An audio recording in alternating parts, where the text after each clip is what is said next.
Hello বন্ধুরা, welcome to my new channel. আশা করি সবাই খুব ভালো আছেন।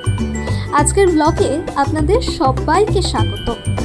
আজকের ট্রাভেল ব্লগে আমরা ঘুরে দেখব কলকাতার বুকে লুকিয়ে থাকা এক টুকরো পরম শান্তি আর আধ্যাত্মিকতার কেন্দ্র, কলকাতার ইস্কন মন্দির। তো চলুন আর দেরি না করে শুরু করা যাক।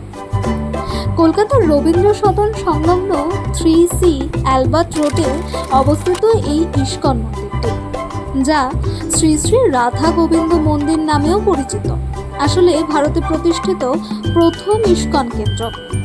1970 সালের আগস্ট মাসে শ্রী প্রভুপাদ তার বিদেশি শিষ্যদের নিয়ে কলকাতায় আসেন এবং এই অ্যালবার্ট রোডের মন্দিরের প্রতিষ্ঠা করেন।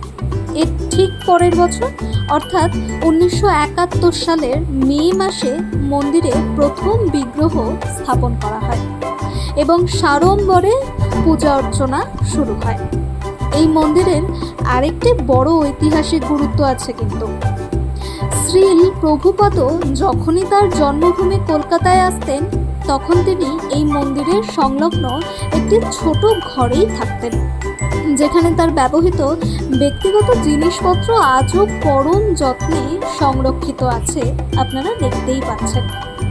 এছাড়া ভারতের ইস্কনের সর্বপ্রথম রথযাত্রা উৎসবও 1972 সালের 12 জুলাই এই কেন্দ্র থেকেই শুরু হয়েছিল।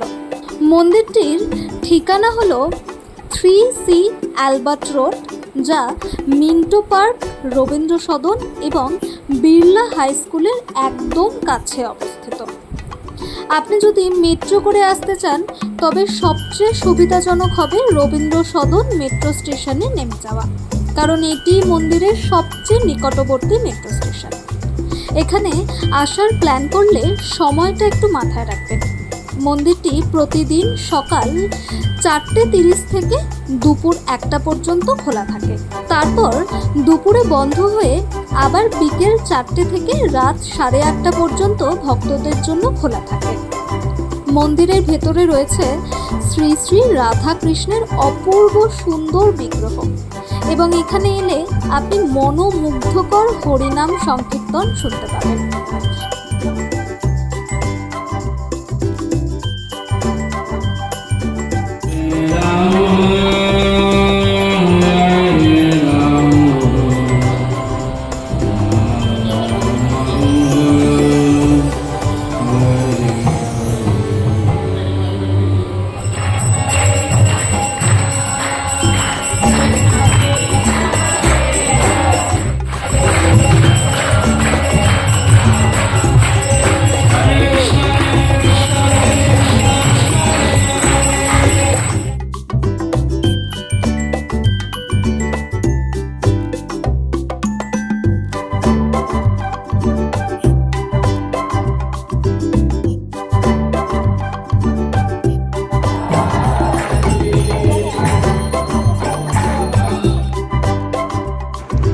আমি এবং আমার এক বোন বিকেলবেলা ওখানে গিয়েছিলাম এবং আমরা কিন্তু বেশ অনেকক্ষণ ওখানে সময় কাটিয়েছি, অনেকক্ষণ ঠাকুরের সামনে বসেছিলাম এবং তারপরে আমরা বেরিয়ে গেছি।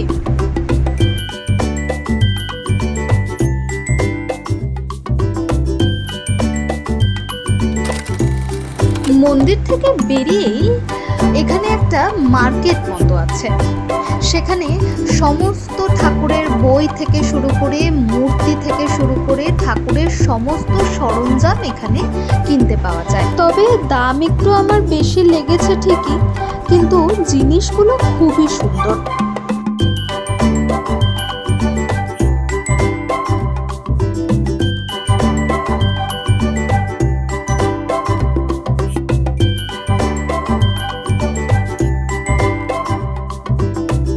এখানে কিন্তু সন্ধে আরতি হয় সন্ধে 6টা থেকে 7টা অবধি, 1 ঘন্টা। আজকের ব্লগটি আপনাদের কেমন লাগলো কমেন্ট করে অবশ্যই জানাবেন। ভালো লাগলে লাইক ও শেয়ার করতে ভুলবেন না কিন্তু। দেখা হচ্ছে পরের ব্লগে। ততক্ষণ সবাই ভালো থাকুন।